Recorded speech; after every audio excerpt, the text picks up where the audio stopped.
How to crack the code of men's feelings. Research explores the double bind that leads to repression. The myth that men are unfeeling creates damaging relationship problems.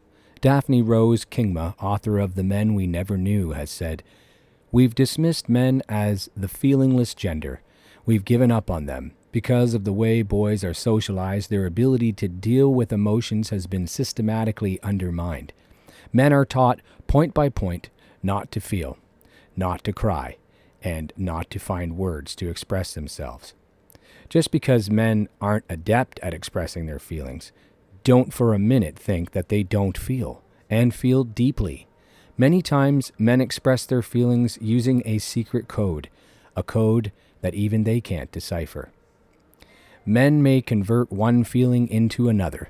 Men may convert stereotypically feminine feelings such as sadness or vulnerability into feelings like anger or pride, feelings more socially acceptable for them to experience. Men may shift their feelings into another arena. Men may express emotions only in places where they feel safe and where the expression of feelings is considered acceptable. Just look how men act at sports events. It's not uncommon to see them express great exuberance and affection, giving each other hugs and high fives. Football and hockey players, thought of some of the most macho men around, appear quite comfortable expressing their feelings with each other during a game. Where else would you see men slapping each other playfully on the butt? But these same men in another context, and you probably wouldn't see the same level of openness and comfort. Men may experience their feelings through physical complaints. It's not uncommon to see men experience their feelings through things such as headaches and backaches. You may know of a man who gets headaches only on the weekends or becomes sick during vacations. Why does this happen? Because as long as men are working, they can cut off their feelings. Without the structure of work, however, their feelings and needs surface and may be expressed through physical symptoms. Men are in a double bind when it comes to expressing emotions. Although men may not always know what they're feeling, there's one thing they're sure about. They're convinced they're in a major double bind. Society encourages men to express their feelings, but when they do, their partners are often petrified, if not horrified. Women, they may believe, want their partners to show their feelings, but only certain feelings, and only in doses they can handle. In fact, results from numerous research studies as well as clinical experience tells us that men may be right to be wary of women who implore them to show their true feelings. Men who deviate from the traditional masculine norm by being emotionally expressive and talking about their fears are often judged as being poorly adjusted. Men's feelings may take everyone off guard. Part of the problem for some men may be that they have silenced their feelings for so long that they haven't developed resources for handling them when they do arise, such unplanned, unexpected emotion can often prove overwhelming. That's an article written by Barbara Markway, PhD, Living the Questions, and that's a column she has in Psychology Today online. Hello and welcome to the Emotional Revolution of Modern Man podcast. I'm Vincent Hedges. This is a podcast that explores the emotional landscape of men in our society and societies around the world, I would imagine. Today I have a very special guest, a good friend of mine, Darnell Wright. And Darnell is a musician, a music producer, a writer, a rapper, a scholar, also a father, and also in a long-term relationship, and experiencing lockdown like the rest of us. Darnell had reached out to me after I posted a couple of the podcast, and said he was interested in maybe coming on and sharing with me and talking about our experiences. We had a little bit of technical difficulty at the beginning of our show, and so I've just re-recorded the intro, and now I'm going to just sort of bring us right into the conversation we were having. And I had just finished asking him what it was about the podcast that had sort of inspired him to want to share and be a part of it. And then this was his response, and then the resulting discussion. Yeah, man, I love what you're doing, man. And like, we need to have platforms like this and discussions.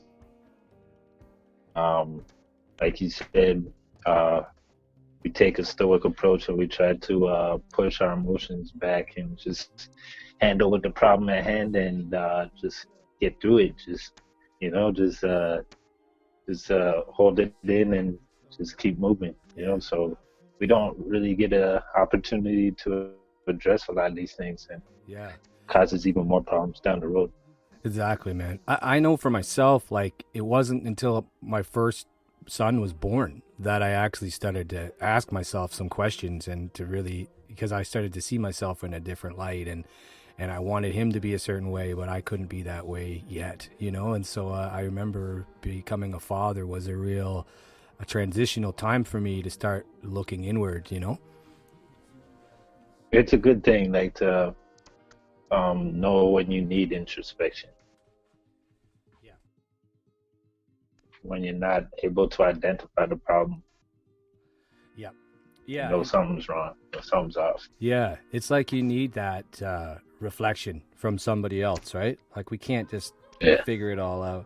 Like, I watched, you had a really cool vlog or a post on Instagram where you were just talking about subjective versus objective in your reality and how you see the world.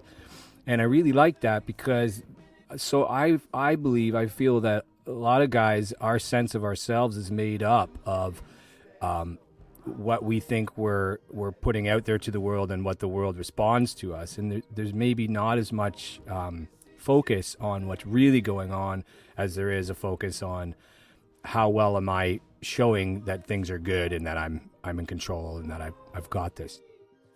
I was just talking about being a dad and how that really kind of brought into focus a need for change in my life, and that and the close relationship with my wife at the time. Kind of, I don't know, it's weird because in my relationship before we had our first child, I was we were fighting a lot, and that was just the normal. Like, all the boy code stuff was the norm in my previous relationship, my previous marriage. But then when I had my son, I started taking a look at myself, and it was just it illuminated a lot of things. And I don't know if you experienced any of that when your daughter was born, and I don't even know how old she is, but how far along you are, but. I don't know. Can you relate to that feeling of like, man, I really want to change? Well, I have a stepson too, and he's just turned 11. So, when I started living with my fiance and her son, I had to take on a new role and be a stepfather, and it was an adjustment. I had to really look at myself and focus on what kind of message I want to give him, or what kind of impression I want to put on him for his future, So a lot of it I had to check myself and just really put the message first before anything, what message I want him to know. Yeah. How I want to be. That's a big step. Becoming a stepdad, especially to a son who's like, he's old. He's old. He's not an infant. Do you know what I mean? There's already a life before you, and there's a father before you, or there's an understanding of a life without you, and then suddenly you're there to but you can still see that as the partner, as the stepfather, you still have a really important role to play. But yeah, I mean, that had to be a difficult transition, I would think, from, Yeah, for sure. A lot of it was just finding where I fit in. Right. Yeah. You know, Yeah. because Yeah. there's already a dynamic there. And I Yeah. just like um where's my part? You know, like where do I step in? When should I step in? You Yeah. know, Yeah. but It's it took me a little while to figure that out. yeah. It's like a minefield, right? Because there's like so many ways you can kind of wreck it, and Yeah, you want to be yeah, hands off, but but one thing I learned in a parenting class one time is like even if your kids act like they don't want um, some kind of discipline or structure in their life, they really do. They're crying out for it, oh yeah, and like it's amazing the response. Like even if at first, if there's a kid who's not used to rules and stuff like that, or a certain way of thinking, at first, I think there can be resistance, but I think like it's actually a way of showing how much you care when you're like, no, I really want good things for you. I want healthy things for you. I want, you know what I mean? So, and what's amazing about that, Darnell, is like how much easier it is to do that good stuff for our kids and for other people. And it's like harder to do the good stuff for ourselves. You know what I mean? Like good food, good time spent, healthy things for yourself, for your mind, body, and spirit, or whatever. That's a funny thing. yeah, Yeah.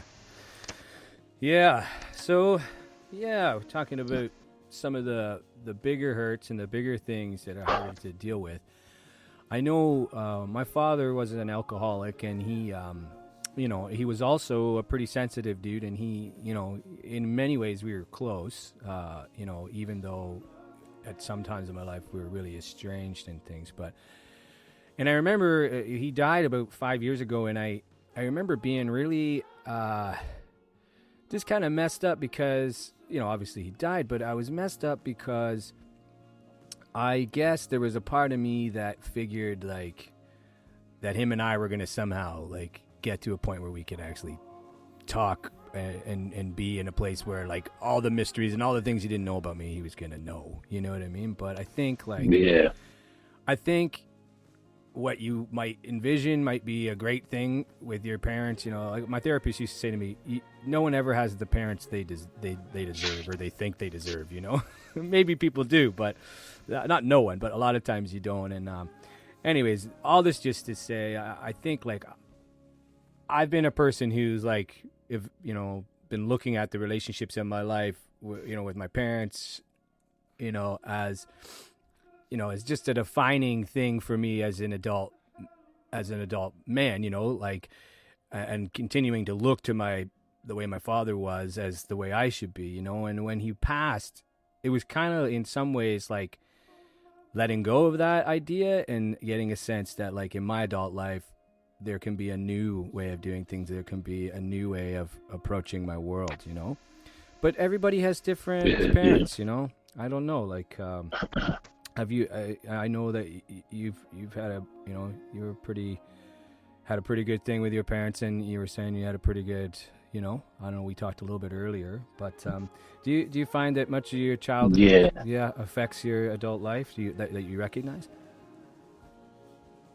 for sure, man. Like, there's a lot of ways I looked at things, and then when I became an adult, I realized the way I looked at things had to change in order for me to grow. And it's like I can relate to what you were saying. Like I have great parents. I'm fortunate I have both parents as well. And they always were there for me and made every sacrifice for me. Yeah, man. So I'm like eternally grateful for them. At the same time too, there was like as I was getting older and becoming a man and making my own life and everything, I would get frustrated. Like you were saying, like there was discussions I wanted to have, and because I couldn't have them, because anytime we get to a touchy subject, it would turn into an argument. Yeah. And it took me a while to come to peace with like maybe those conversations might never happen, and it's like I can't really keep torturing myself because these conversations won't happen. I can't keep judging my father because these conversations won't happen. Yeah. If he's not ready for it, then that's for him. That's not his path. That's not what he wants, you know. Yeah. So I can't force it. Yeah. You know, all I can do is just be the man that I need to be. Yeah. And just learn the lessons I need to learn and take care of my family, you know. Yeah. Yeah. I'll be open to it if it can happen, or if it doesn't, Sure. then I still have to be at peace. Yeah, and I really like what you're touching on there, because what it seems to me we're talking about is letting go of control, having control over that relationship. Like, no, you got to talk to me about this now, you know. But being like, no, like it's kind of goes, you know, like with any relationship. Like, I think like trying to control something is part of like, from what I understand, is a lot of times a part of people dealing with fear or anger, right? Like, you know, let's say someone who's a very jealous man, you know, a lot of that is fear of losing what you love. So you try to control the woman in your life or the person in your life, you know. Sometimes with parents, you know, like I find I get really, really angry because I wanted them to be a certain way or do a certain thing. But what you mentioned there is like the peace that can come with just being like, hey, that's his path. And that conversation may never happen, you know. And I think so much of the anger and stress and anxiety comes from our own expectations of what it should be, what we should get, how it should be for us, you know. And I think a lot of peace can be found in letting go of that expectation of like, this is how it has to be, you know. You know, like I see it in small things, man. I like, hey kids, we're gonna go to the park, and in my mind it's like, yeah, we're gonna go play soccer, and it's gonna be great. And they take forever to get their shoes on and like whatever else, you know what I mean? Now the soccer ball, and you just threw it over the fence. We're supposed to be going to have fun, and you just messed it all up. And my expectations are like, we're going to go to the park and have fun. But my expectations actually detract from going to the park to having fun because I get impatient, I get angry, I try to control the situation, you know what I mean? So this is the type of thing I see in myself, you know? But what you said about letting go of that control and allowing other people to have their emotional landscape, what they can handle, what they want to do, that's really astute, man, and I really appreciate that, for sure. Well, what about our friends? Well, it didn't take... Go ahead. Go ahead. Sorry, but it didn't come like at once. It was a long transition for me to realize that. You know, like there was a lot of wrestling with my emotions before I was finally able to accept it. Yeah, and that's it too. It's you know, to use a big cliche, like Rome was not built in a day kind of thing. And I think that's really key too. Is like, I think sometimes in my life I've been like, yeah, okay, I'm gonna tell my wife, you know, how I really feel, you know, and so I make an attempt, and it kind of comes out prickly, and it turns into a fight, and so then I'm like, well, that's not happening anytime soon again, you know, because obviously it just, I knew it, it leads to crap, you know, like it's just crap. But it's about the delivery too, right? And the timing and you got to try, you got to keep trying. You know, I'm just not great. Like, I'm great at talking about the positive things. I can compliment someone until they're red in the face. Do you know what I mean? I got no problems with that. But telling people things they don't want to hear, the only way I know how to do that is angrily, you know, with a chip on my shoulder, right?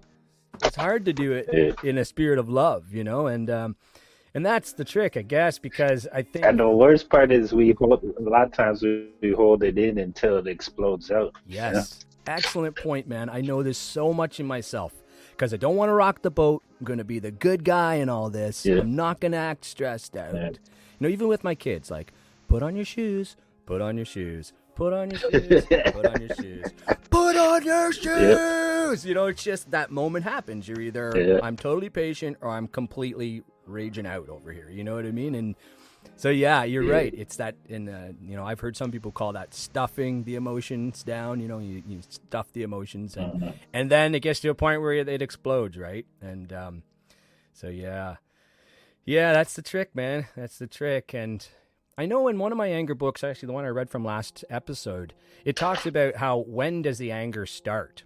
And the author points to that the anger starts in a lot of the negative thinking way, way back. Like, hey, can you do the dishes tonight? Sure, no problem, I'll do the dishes. but in your mind, you're like, man, I did them last night, you know? And so there's that angry thought. It's a small thought. It's a small thought, but it can be the start of that fuse starting to burn, you know, and get closer to the bomb, right?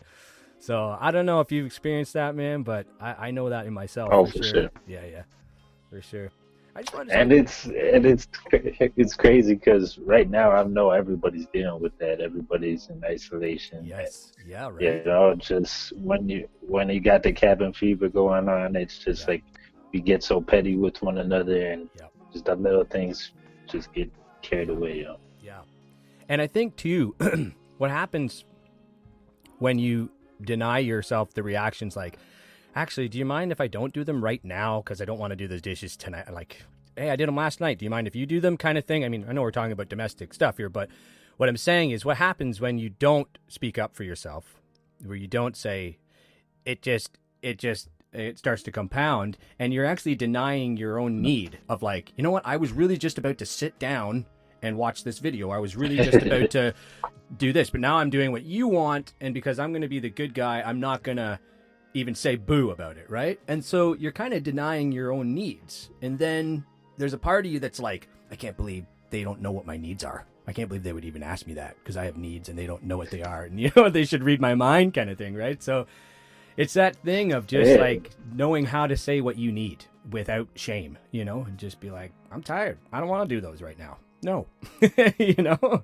So sorry to keep using the dishes. Yeah, I love the dishes. You know? Yeah, you gotta have some kind of a good approach to it, you know, so it doesn't turn into something else. Yeah, it's true. Would you say that? Sorry, were you about to say something, my man? I didn't mean to cut you off there. Oh, no. I was just gonna say, do you think? Would you say that it's true that that guys will often act different around their friends than they would say in front of their spouses and their kids? Is there like a certain? Would you say there's certain ways that we like allow ourselves to be around other guys that we wouldn't around our family, and vice versa? Have you experienced any of that with yourself or with friends? Yeah, I think so. Yeah, for sure. Yeah, I agree with that. Because, like, I don't know. I know it's. I mean, as you get older, it's like becomes more like when you start having friends that are fathers, you start relating. You know what I mean? Like, I definitely found, like, since I've been a dad and had friends who are dads, like, the sexist talk has died down a lot. You know what I mean? Yeah. You know, and like certain, you know, whatever, the dirty talk or like whatever, all that stuff starts to die down as we become older and more mature and stuff like that. I think maybe in my 20s, maybe there was more of a big difference between, you know, the polite guy and the locker room talk, you know, but I think, like, you know, as you get older, but even more than that though, it's like when you get together with friends, you think that's a good time to talk about some stuff that's bugging you at home. But I find the most common, if I'm going to talk about feelings, it's pretty much just talking about things that bother you in your, like, relationship or something, you know what I mean? Or, like, you know, like finding common denominators of, like, you know, but maybe less of just like, hey man, I'm feeling really sad today. It's usually like a pissy, like, man, work sucks, or like, my wife's driving me nuts, or it's always like, you know, it's this like bravado-y kind of thing. But I find it's less, it's not as common for me to have conversations where it's like, hey man, I'm really questioning my validity as a father right now. You know, you don't hear that. Like, you know, we're just like, how are the kids? Good. How are you doing? Good. You know, so I don't know, but maybe that's not your experience. Maybe you have experience. No, like I've been able to have conversations like that. I think like that's what comes with vulnerability, you know, like anything emotional with men is like anything that's beneath the surface is pretty difficult to discuss. Not many people want to open up like that, you know, for fear of judgment, or, you know, like most times you say some shit like that, they'll be like, what are you, a pussy or whatever? Exactly, And there's all those, those little things, right? And I think what that is people don't, Like, my dad used to say, if you're vulnerable with somebody, they'll be vulnerable with you. And I think, unless they completely resist. And I think that's what you see. Like, when you're vulnerable with someone and they're not ready to be vulnerable, that's the response you get. Don't be a pussy, or like, oh my God, like, just get over it. Have a beer, like, whatever, So I think that's it. And then that sends a strong message of like, those sentiments are not welcome here. And so then you kind of, it's a learned behavior to just not bring it up. But I do think it's changing. I mean, you and I right now are a testament to that, But yeah, so everybody's at home with their wife and kids, or by themselves. I mean, there's those of us who, have families and we're interacting and there's one thing I was with my wife today, and I was just really thinking about how much support it gives me in a time like this. We're in isolation, but there's some fighting and stuff, but there's so much joy and love. I mean, I even got 3 cats. Like, every room I go into, someone's trying to give me some love. You know what I mean? And it's nice. But then I think about those guys who are alone, and men who have maybe never been able to get their emotional landscape in check enough to have a relationship, or you know what I mean, or to be able to keep their family under one roof. I mean, I've had a divorce. I've been through it. I've seen the deterioration. You've seen the deterioration of a relationship to the point where it's over. And I guess my heart just goes out to people who don't have anybody to really talk to, and I think more and more that's becoming a serious problem, and also, causing mental issue and things like that. It's that extreme loneliness to the point where, if you're someone who can't really talk about your feelings very much, and then also there's no one even that close to you in your life. I mean, it's kind of like a cocktail for kind of like a, just a powder keg of just emotional instability. And I think it's more common than people might want to believe, So, oh, for sure. Yeah.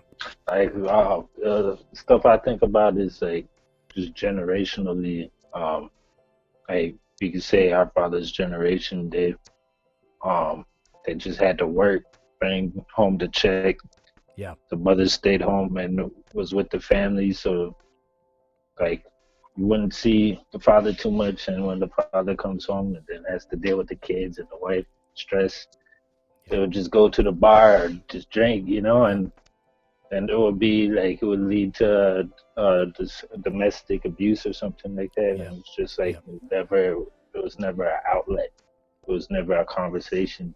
Yeah. And it was just like, and it's just like, as men who don't really, there's nothing for that. There's no outlet for us to even address or even make a priority for our emotions, like, you just have to make things happen. Yeah. No, it's true. It's, keep calm, carry on kind of mentality, I mean, physically or emotionally, like, how many of us have been in pain and gone and done our stuff anyways? How many of us go to work sick, or like, I'm not saying that women don't do this either, but, I'm just saying, like, or doing stuff where, we just don't, things we're scared to do, or like whatever, we're just doing it anyways. Just keep pushing through. And so, like, that's why so many guys, I think, turn to alcohol or turn to numbing out, because it's like, oh, I'm not allowed to deal with this, then I'm going to numb it out.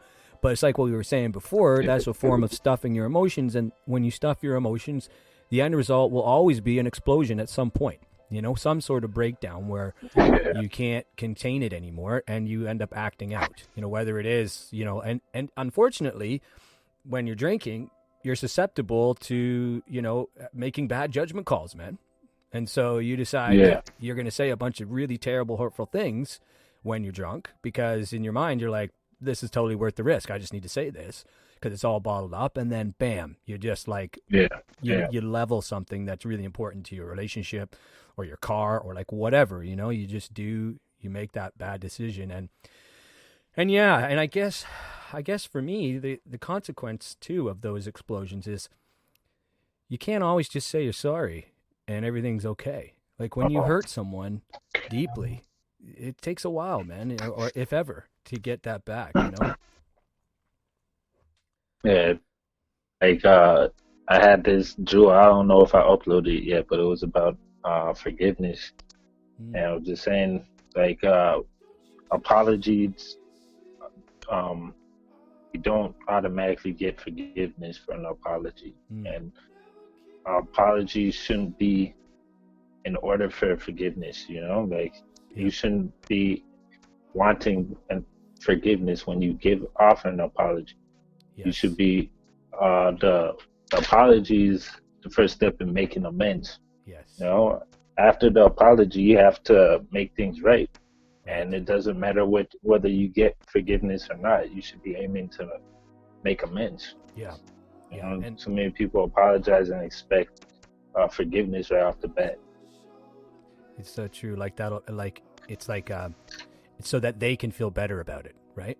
It's like Exactly, we don't want to exactly. sit with the idea that we hurt somebody, so we're gonna apologize because and you want them to be like it's okay, and then you can just be like, oh, okay, it's okay, it's no harm, no foul. But Yeah, yeah, so it's all about you, and you're yeah, not thinking about the other person. that's right. You Yeah, know, and that's what we do. We do that yeah, shit all the time. You know. yeah, it's so true.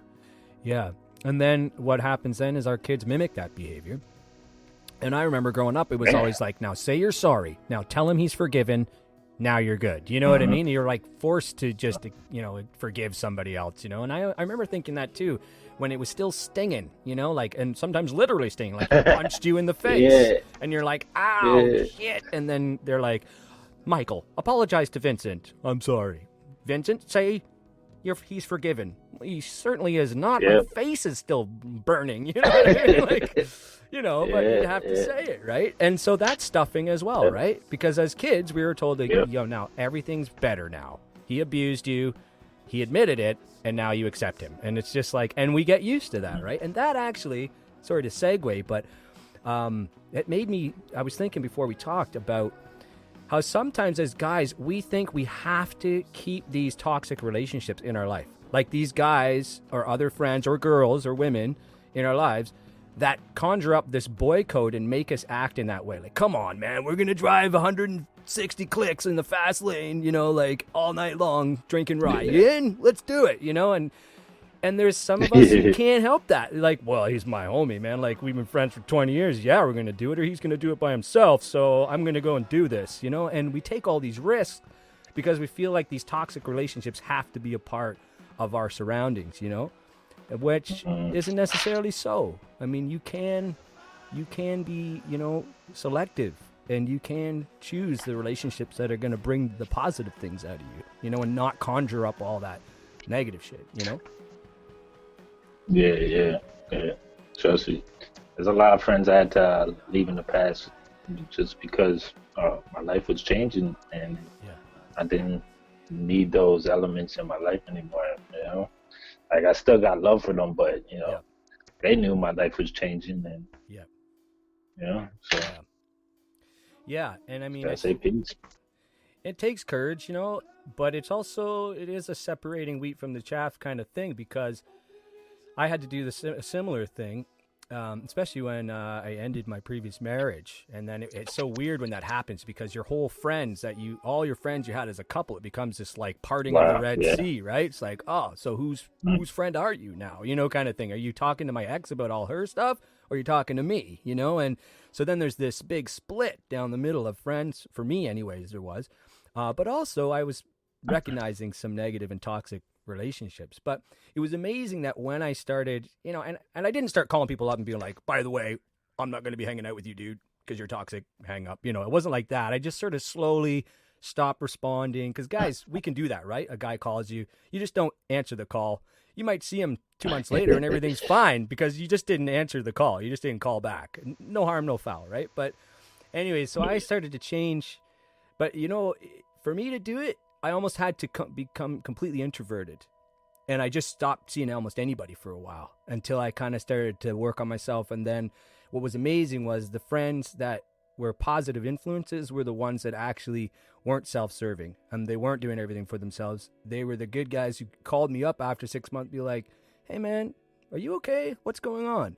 And that was kind of the initiation to like who was still, not like it was a test, but it really showed like people who were a positive person in my life were the people who actually reached out to me later to be like, hey man, what's up? Like, you've been out of the scene for a while. Are you good? And so, yeah. And then I just started working on those relationships over time. But still, I still have times in my life, obviously, where a friendship starts up, and within a few months, I'm like, whoa, this ain't good.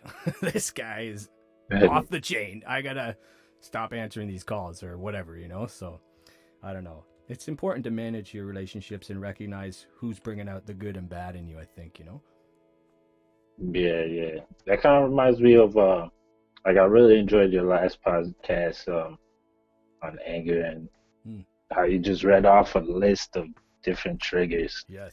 I was like, I love that, and it was just like so important to identify your triggers. And like, people might be triggers too. They might. Yep. Yeah, that's so true. And I think, recognizing what is actually an angry response, more than just yelling, like those passive aggressive responses that we have, like it's all anger, and seeing like it, I think the chapter's called The Many Faces of Anger. And yeah, it's like, it's so true. And I think, that being our main response to most difficult emotions is anger. And then you have this long list of all these subtle ways we express it. It really can be illuminating. And even though I had done the workbook before, just reading it the other day, I was like, damn, oh yeah, there's that one. In fact, I've already started saying to my middle son, you and I have to stop our sarcastic banter with everybody. So now we're calling each other out on being too sarcastic, and that was sarcasm. Accountability is good, man. It is. It's good. It's important. But yeah. So yeah, man. But I don't know. I think there's lots of guys out there that these concepts are not new to. There's so many of us in and around our ages that are actually, reading about this stuff, looking into this stuff, know about this stuff. I hear lots of people mention inner child work, like it's not like we're not in the Stone Ages anymore. Like people do know that there is some accountability needed for your own actions and your own emotional landscape. But, I think there's still a long way to go for a lot of us, right? And I hope for our kids, there'll be less of a way to go, and it'll be more the norm to be somewhat healthy, So yeah. So how do you? Like, sorry, go ahead, please. Yeah, sorry.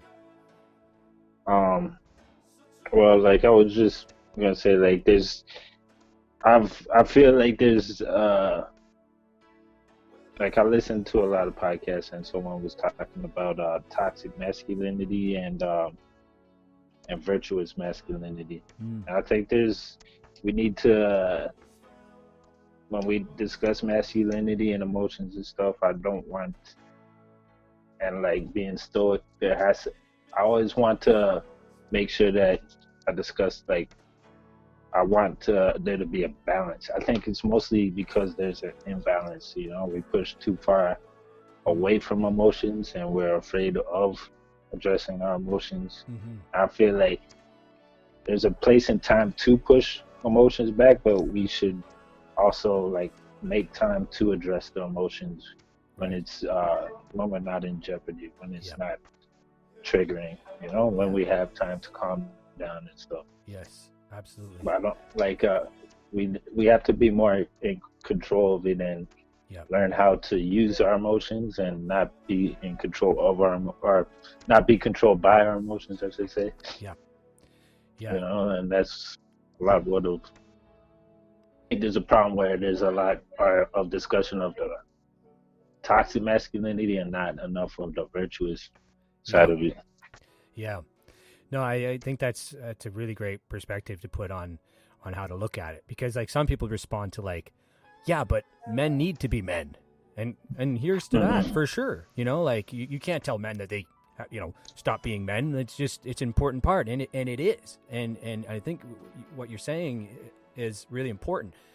It's about having the kind of control where you're like, yeah, I can talk about my feelings, but I can also put them aside while the kids are having lunch and serve them up lunch. and then go to the back and have a conversation with my wife about something that's bothered me. You know what I mean? Without it being this knee-jerk, I'm at the mercy of my emotions thing all the time, right? Like there needs to be that balance, like you're saying, and I do really appreciate that. And that's a fine line for me I struggle with, because I struggle with stuffing my emotions down and then exploding later. So I get into, well, I have to start saying how I feel.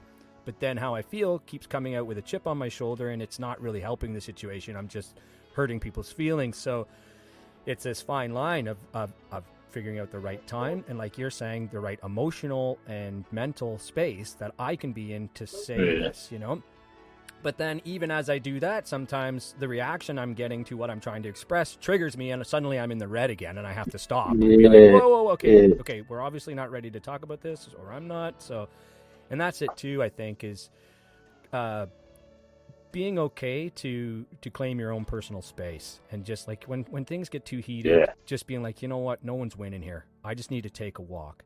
Now, I used to just slam the door and like walk out and just slam the door. But now in the last couple of years, I've been like, baby, I'm sorry, but this isn't going anywhere. I just need 10 minutes to walk around the block, you know, because before my wife felt abandoned when I just like slam the door and like walk. Of course, you know, it's right.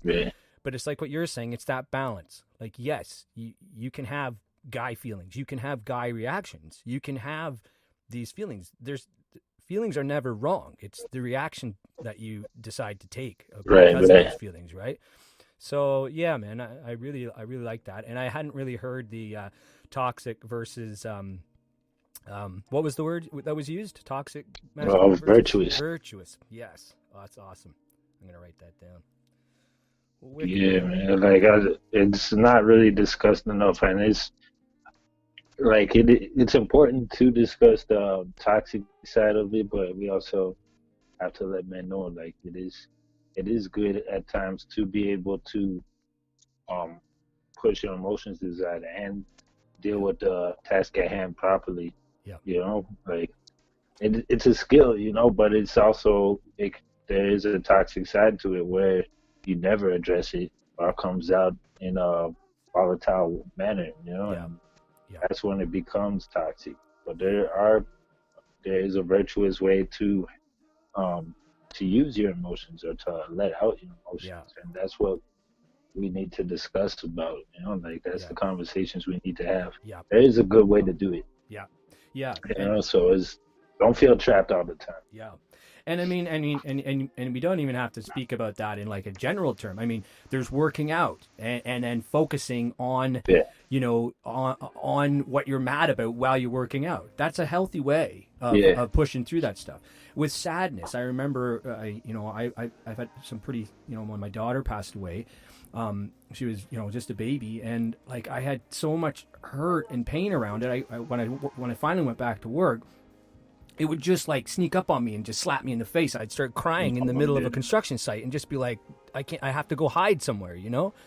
And I remember my therapist saying to me, you know, a way you might want to deal with this is conjure it up when you're ready to. And I was like, what do you mean? She said, well, go in the bathroom, put on some sad music, turn the shower on, and think real hard about the thing that's making you cry and making you upset.